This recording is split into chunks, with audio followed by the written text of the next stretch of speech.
Alright, you did it. You just received that long-awaited job offer. Finally. Phew, am I right? You're excited, and your first instinct might be to say yes, right on the spot. But hold up, before you make it official, there are a few things that you'll want to consider. I know it's easy to get really excited, but hear me out. What if you're saying yes to the wrong offer? That could turn your dream job into a nightmare real quick. It's much harder to change your package after you've started the job, so you're going to make sure that the package is right from the start. Today, I'm going to break down exactly what you need to think about before you hit that accept button. If you're new here, I'm Josh from Metaintro, your go-to source for all things careers, where we help you land the right job, not just any job. And if you haven't already, make sure to head over to metaintro.com to explore new job openings. We have millions of jobs. And don't forget to hit that subscribe button for more videos packed with career advice. For my regulars, hey, welcome back, you D-Gen. I knew I recognized you. Alright, let's get into it. So I'm going to pull up an example of an offer that you might see from a company here. You can see here, Metaintro offered me a marketing manager role at $80,000 a year. It could be better, but we'll negotiate that. It's a full-time, 40 hours a week with some generous benefits like health, dental, and vision insurance, stock, a professional development stipend. First thing that we're all tempted to look at, the salary. In this case, Metaintro is offering me $80,000 per year, paid bi-weekly. Now, $80,000 might sound pretty good at first glance, but let's dig a little bit deeper. Ask yourself, does this meet your financial needs? Research shows that 56% of workers who negotiated their salary ended up with more than what was initially offered. So don't be afraid to negotiate if the number isn't where you need it to be. But remember, compensation isn't just about salary. There are other benefits in this offer like health insurance, a 401k match, and stock options. It's important to weigh all of these factors together. Stock options, for example, can be a great perk, but their value depends on the company's future growth. 90% of employees in startups and growth stage companies like Metaintro say equity is a key reason they accept offers. I'm also going to give you what I like to call an insider tip. If you head over to Glassdoor.com, you can actually look up historical employee compensation for current and previous employees at a certain company. Let me quickly show you. If you go to Glassdoor.com and type in Google, for example, then go to salary, boom. You can click around here and see salaries that were reported by employees across every department. This way, you'll know what the current comp looks like for employees and if you're getting a fair deal.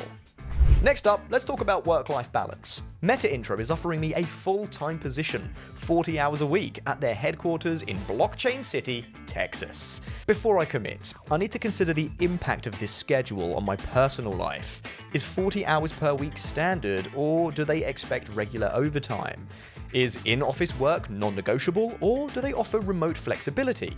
40 hours a week is generally standard. However, I'm not sure if the work culture encourages overtime for employees, like at 50 hours a week, for example. This is something I might just want to clarify. Additionally, for many people, a flexible work schedule is a must. In fact, 83% of workers say that remote work options would make them more likely to accept a job offer. Metaintro's offer doesn't mention remote work, so that's something I might want to clarify before moving forward. If you're someone who values flexibility, you'll need to ask about remote or hybrid opportunity. Also, they've offered 20 days of vacation plus 10 company holidays. Does that fit with your personal needs? On average, US employees get 23 vacation days per year when holidays are included. This offer is solid, but it's worth considering how much downtime you need to avoid burnout. And a quick insider tip. A lot of companies have remote globally distributed teams, which may mean that holidays are different for everyone. Before accepting this offer, I'd personally put together a calendar of all of the federal and important holidays in my country and hand it to the hiring manager to make sure that taking these specific days off are okayed by the team. Now, let's talk about the company culture and your growth potential. Metaintro's offer included a $1,000 yearly stipend for professional development, courses, certifications, conferences. Now that's a great sign because it shows the company is invested in your growth. Did you know that 60% 30% of employees say professional development opportunities are a major factor in whether they stay with a company long term. That stipend, plus the potential for promotions, makes this offer more attractive. But culture is more than just perks. Do some digging. If we head back over to Glassdoor, we can see reviews, company interview information, or maybe I'd even take the initiative to reach out to current employees on LinkedIn. Is Metaintro a place where I can feel valued and supported? The last thing you want to step into is a toxic work environment, even if the paycheck is great. Remember, company culture can make or break your whole experience. This step will take my own personal investigating, given that the hiring manager might not be as straightforward as I'd like if I were to ask these questions directly. Okay, let's talk about job stability. Metaintro's offer is for a marketing manager role at their headquarters. But before you say yes, it's crucial to ensure the company is on solid ground. You don't want to find yourself in a position where you're job hunting again after 6 months because the company hits a rough patch or starts downsizing. So, how do you check a company's stability? Let's break it down. 1. Company financial health. First, get an idea of how financially secure the company is. If it's publicly traded, this is relatively easy. You can just check their financial reports online. Look for revenue growth. Is the company's revenue growing year over year, or has it been stagnant or declining? Declining revenue could signal trouble. Profitability. Is the company making a profit? High losses could indicate a struggle to sustain operations in the long term. Debt level. How much debt does the company have? High debt with low revenue can be a sign of instability. If the company isn't public, which might be the case with a startup or mid-sized company like Metaintro, you can still find clues by researching.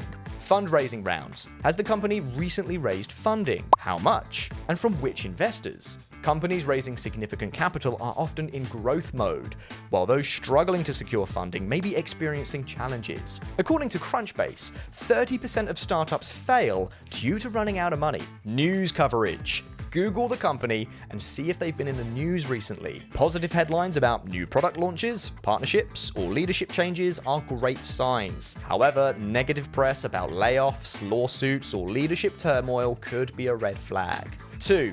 Recent layoffs or turnover. Another way to gauge stability is by looking at the employee turnover.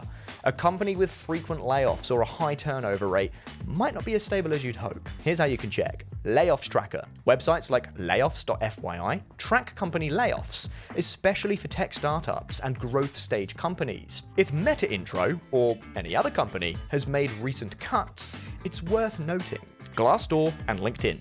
Glassdoor reviews can provide insights into turnover rates, work culture, and how long employees tend to stay with the company. Look for comments mentioning sudden layoffs or people being worried about the company's future. Directly ask during negotiations. It's also okay to ask during your negotiation process. You could ask something like, could you tell me more about the company's growth plans and how this role fits into that? Or have there been any recent organizational changes I should be aware of? 3. Leadership and vision. Leadership plays a huge role in a company's stability. Strong, experienced leadership can steer a company through tough times, while inexperienced or poorly performing leadership can send it into a tailspin. CEO and leadership team. Check the backgrounds of the CEO and executive team. Have they led successful companies before, or are they new to the game? LinkedIn profiles and news articles are helpful here. If the company has recently brought in a new CEO or changed leadership, this could indicate a shift in strategy, which could be a good or bad thing, depending on the circumstances. Vision and strategic goals. Make sure the company has a clear vision for the future. Ask during the interview process, what's the company's 5-year plan? A strong company will have a roadmap for where they're headed. If they're vague about growth strategies or avoiding your questions, that could be a red flag. Lastly, and most importantly, trust your gut. You've reviewed the offer, salary, benefits, growth potential, but how do you feel about this role? There's no stat for this, but your instinct matters. If something doesn't feel right, listen to that voice. You want to be excited about your next move, not just relieved to have an offer. So, before you say yes to that job offer, take a beat.